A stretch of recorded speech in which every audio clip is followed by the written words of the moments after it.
really the financial incentives are aligned to have increased illness, increased sickness. If you think about someone in the hospital, if they get a knee replacement and then they get an infection related to that and they have to stay in the hospital extra days, that's actually more money, more revenue coming in to the hospital. You're gonna get ostracized for saying that. I say it like it is. Fee-for-service can potentially be a problem because you might be over-servicing people. Do we value everyone having access to healthcare, or do we value some people having access to Aston Martin healthcare?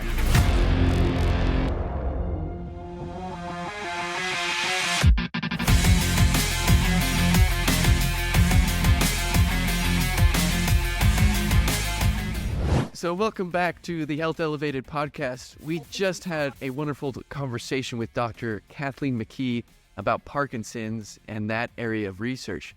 And now we're going to shift the conversation and talk about how all of this is going to be paid for. So traditionally speaking, when it comes to providers and payers, health insurance and your doctor, how it works is a system called fee-for-service. Now, fee-for-service basically works like this.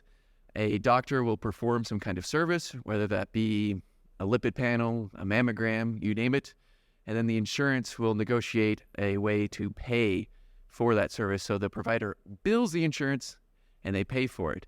So coming back to our conversation, Kathleen, if that's how it traditionally works, fee-for-service, how does that come into play when we're talking about this research you've done in Parkinson's and getting people to exercise? What are your thoughts? Yeah, so I don't think we can make this intervention work in a fee-for-service system. And I think it's one reason it hasn't been done so far. So in a fee-for-service system, the sicker someone is, the more money, the more fees they generate. And if it were not for physician professionalism and really truly wanting to keep people healthy, really the financial incentives are aligned to have increased illness, increased sickness. If you think about someone in the hospital, if they get a knee replacement and then they get an infection related to that and they have to stay in the hospital extra days, that's actually more money, more revenue coming in to the hospital. And don't get me wrong, I'm not saying that that is what's happening. I'm just saying that the way the financial incentives are aligned, there is no incentive to proactively keep people in good health. There's just no way to generate enough revenue in our current system to keep the lights on. And so you're gonna get ostracized for saying that. I say it like it is. I feel like that's kind of one of the dirty secrets of the U.S. healthcare system that a lot of people know, but very few people are willing to verbalize. So props to you for saying that. Yeah, there you go. I said it. And I think it's right. We live in a capitalist country. We know that things don't work when you rely purely on individual professionalism. And I want to be clear, there are, millions of really good doctors out there, but we're all shaped by financial incentives. And so a perfect healthcare system would have the financial incentives aligned with what is best for the patient. And then professionalism, desire to do the right thing, best thing for the patient, and finances would all be aligned. So, what would that perfect healthcare system look like? Well, I don't know if it's perfect, but I think the best thing that's been proposed is this concept of value-based healthcare. And in value-based healthcare, the payer, so the insurance company, and the healthcare system, which includes the delivery system and the physicians, share the risk on patients. And so that means if a patient stays healthy and doesn't have complications, the insurance company saves money, the health system saves money, and the patient stays healthy. If the patient has complications, it still gets paid for. The infrastructure is there to do that, but the health insurance company and the healthcare system and the physicians don't necessarily save money. In fact, maybe they lose a little bit of money. And when you align the financial incentives this way, if you do it properly, there can be enough money to invest in keeping people healthy. So this is my ultimate vision for how I want to deploy this Parkinson's work. I want to take just a side tangent to talk about the fact that I don't think value-based care is right for every single kind of healthcare, because I think this is where a lot of people get tripped up.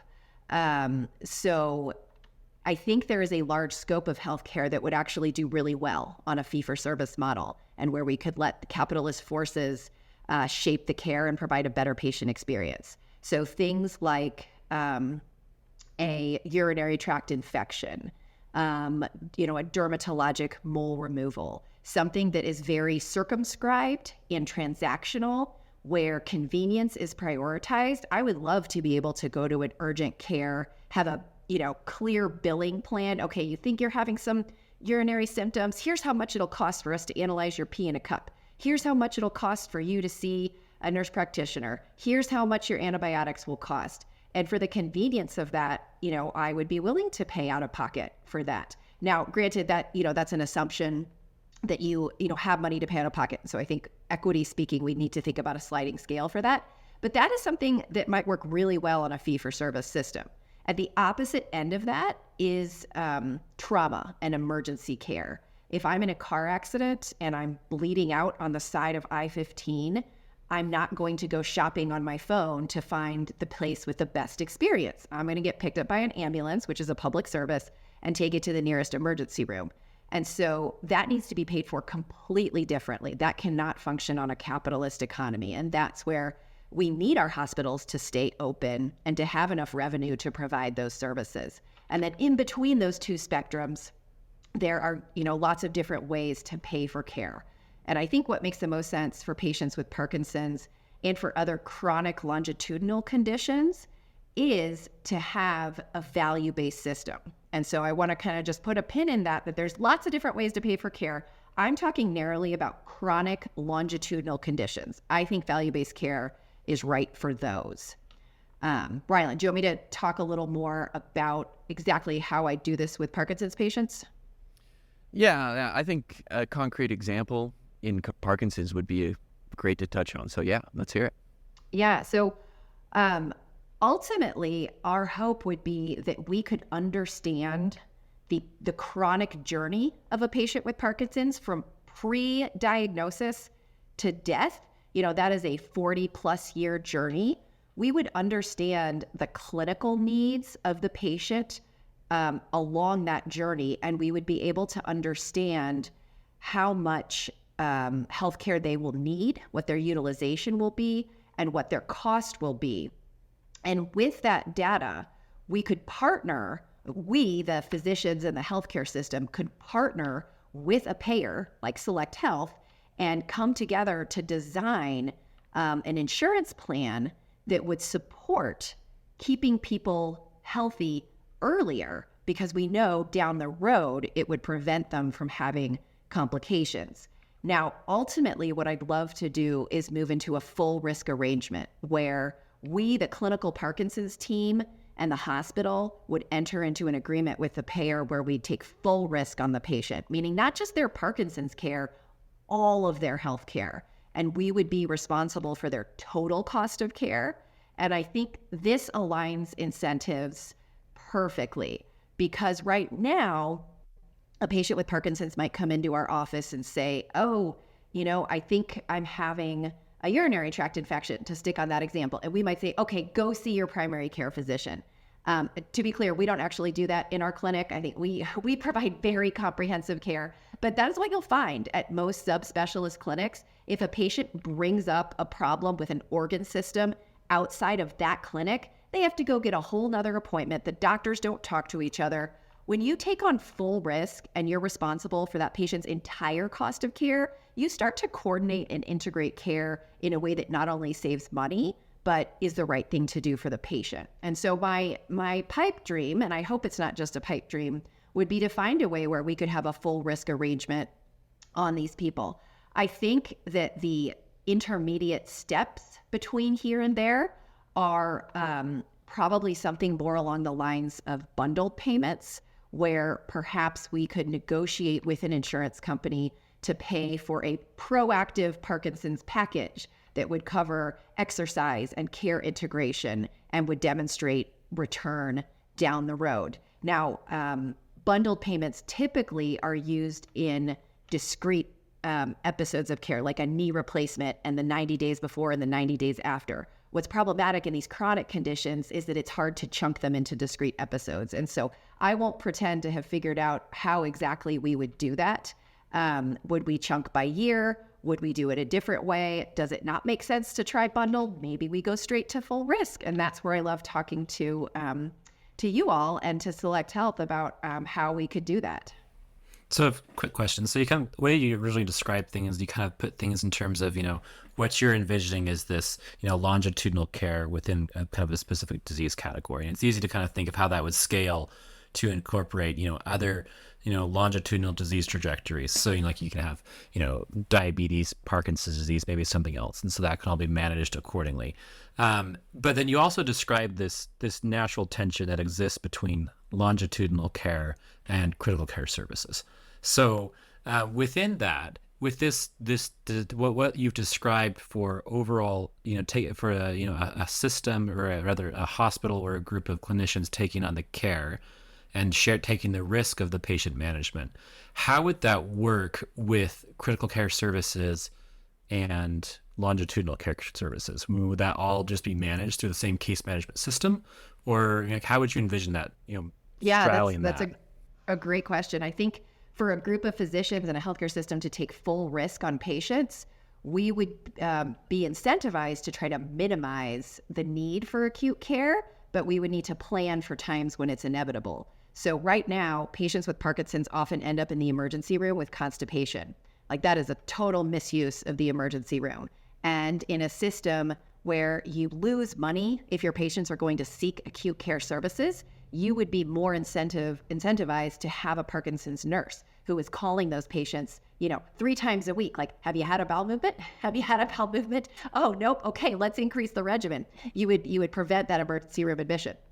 But now let's say one of your patients with Parkinson's has a heart attack, right? They need to go to the emergency room. Or let's say they fall and break their hip. They absolutely need to go to the emergency room. And so when you're negotiating the payment structure at the very beginning, you would need to have enough data to know what is the expected average rate of unavoidable emergency room admissions. And you want to pay for that, but you want to get rid of the unavoidable admissions. You want to get rid of the avoidable admissions. Okay, so we kind of started this conversation and you were talking about this idea that, there's individual doctors that are doing a great job when we're criticizing fee-for-service, right? But kind of the system as a whole, as this capitalist system, right, is optimized or trying... this is how I think about it, at least. Like, I guess as a data scientist, I'm thinking of machine learning models, right? And machine learning models will try to optimize a function, a loss function, right? And maybe individuals don't act like that, but kind of systems of individuals will do that. And what they're trying to optimize in a capitalist society is money, right? That's why like fee for service can potentially be a problem, because you might be over servicing people because you're trying to optimize money. But then on the flip side here, couldn't we criticize value-based care in a similar way? Because if we're trying to optimize money, right, wouldn't the most money be that you get the payment for the person you're supposed to take care of, and then they die right away? Die the next day, yeah. And then you just get a pocket that, so wouldn't that mean that people are worth more dead than alive? And I understand this idea of kind of mixing the two, but I still don't know exactly how that problem could be solved. You know what I mean? Yes, I'm so glad you brought that up. You're right. The cheapest, patient is a dead patient. Like, doctors don't generally go around with that motto. But there's a history here. This is probably the biggest critique of value-based care.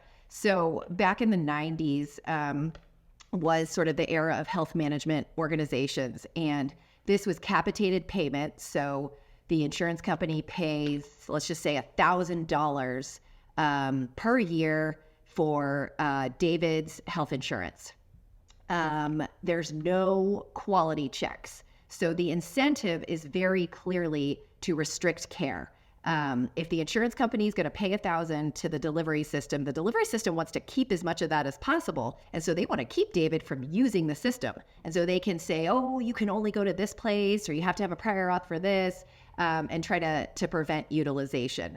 And so the whole HMO, scene of the 90s really kind of collapsed. Value-based care takes that to the next level by bringing in quality targets. And I think maybe we should have stepped back at the very beginning, and we should have defined value. So value is quality divided by cost.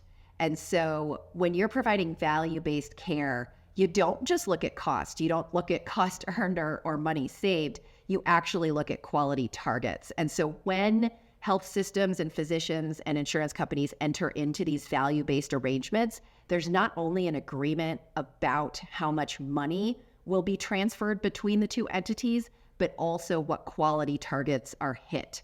And there can even be plans in which healthcare systems earn more money if they hit certain quality targets. And so that incentivizes, we call that, fee for quality rather than fee for service. There are many different ways to slice it.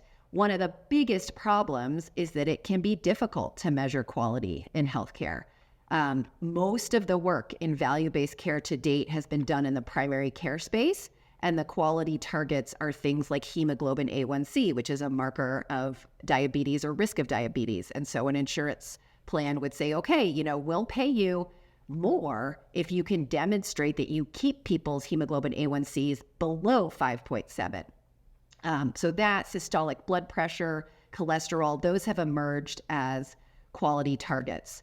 When we're talking about Parkinson's and other chronic conditions, these quality targets have not been as well identified. And there's also a risk that sometimes instead of choosing a quality target, what is chosen is a process measure. And here I'll even, I'll criticize my own organization. The American Academy of Neurology does have a standard outcome measure set for patients with Parkinson's where you could use it to theoretically measure quality.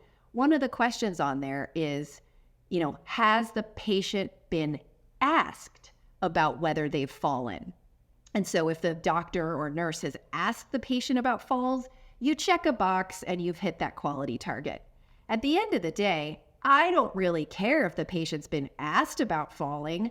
I want to know if they fell, and I want to know that you're doing something to keep them falling less. And so not to knock the AAN or the attempts at quality, we see this across disease conditions, that the quality measures are often process measures and not what's truly important to the patient. So the way you've described this, it's very logical. I mean, we think that if you are paying for healthcare, you should be paying for something of quality. I think most people will agree to that. But I think at the same time, there have been a lot of very, very intelligent people, very, very well-meaning people who've designed the fee-for-service system. So, and I think even right now, I think some very well-meaning organizations who truly care about the outcomes of their patient populations those organizations are simply not adopting value-based care models. And they're, in fact, many systems are doubling down on fee-for-service models, especially within the critical care space. So why is there such a dichotomy between this new theory about, actually having, value in terms of both quality and cost, and versus this, where many in the healthcare industry are trending right now? Yeah, so I want to break that question into two parts. I want to talk first about why people aren't flocking to the value-based care canoe right now. And then I want to talk about the history of how we got here in our fee-for-service system. So people are not flocking to the value-based canoe because I like to use the canoe analogy. Right now, a lot of health systems have 1 foot in the value-based canoe and 1 foot in the fee-for-service canoe. The revenue needed to keep their hospitals open, to keep their clinics open, we're talking to pay staff, pay the rent, pay the electric bill, really is generated on a fee-for-service backbone. And if you turn off that revenue stream overnight, the whole hospital will shut down. And then you've done no one any good because, maybe you have value-based care, but you have no one to deliver it. And so I really think that one way to try to put 2 feet in the value-based canoe is to have a little bridge between your canoes formed with philanthropic funding, where you can kind of float yourself as you're gradually, dipping that toe out of the fee-for-service canoe and slowly dragging it over to the value-based canoe. I think there just has to be a cushion there, or we risk losing critical health services. And so in particular, hospitals, which generate a lot of their money based on, length of stay, imaging done in the hospital, they can't provide, new services to patients or even keep providing existing services to patients if suddenly no one needs an MRI in the hospital anymore. And so even within the same health system, there can be really conflicting priorities. And so I think that's why we're not seeing a massive overnight transformation to value. I want to also talk a little bit about how we got into the fee-for-service mess. I did some research on this in fellowship and learned that it's a lot of things, and I doubt we'll cover it in this podcast, but physician compensation is, I think, intimately tied to why we are in a fee-for-service system. William Sho at the Harvard School of Public Health is the one who designed the relative value unit system. And this is a system where physician time and effort is translated into these relative value units. And physicians are paid according to those units. Like lawyers, bill by the hour. Physicians bill by these relative value units. And currently, procedures and visits within healthcare are valued quite differently. Even though they might take the same amount of time, you can get a whole lot more relative value units for doing a fancy procedure than for sitting down with a patient and talking to them and doing a good history and a good physical and steering them away from an unnecessary procedure.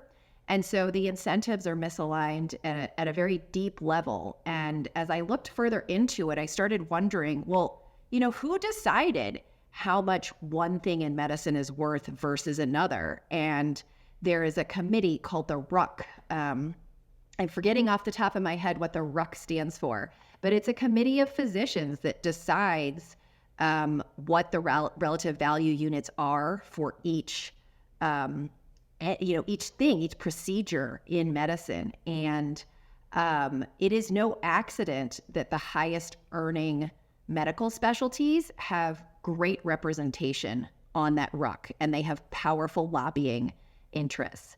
And the whole fee-for-service system has evolved in such a way to really deprioritize what we call evaluation and management work. So the work that primary care physicians do, neurologists, infectious disease, pediatricians, the work of sitting down with a patient and talking to them and spending time with them is not valued nearly as high as procedures.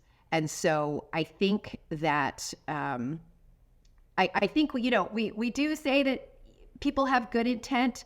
I think there's also been intent along the way of certain subspecialties to really try to make a good living. And you can't blame people for that, right? We live in a capitalist society, but I think that is where we need an entity, probably the government, to weigh in and say, no, for the public good, we should not be paying, out the nose for this unnecessary procedure. We should be paying the primary care physician really well, because they have the hardest job in the whole system to try to know a little bit about everything and to be the first line of care. Why on earth should they be reimbursed at the lowest level? So I'll get off my soapbox. Yeah, it's interesting.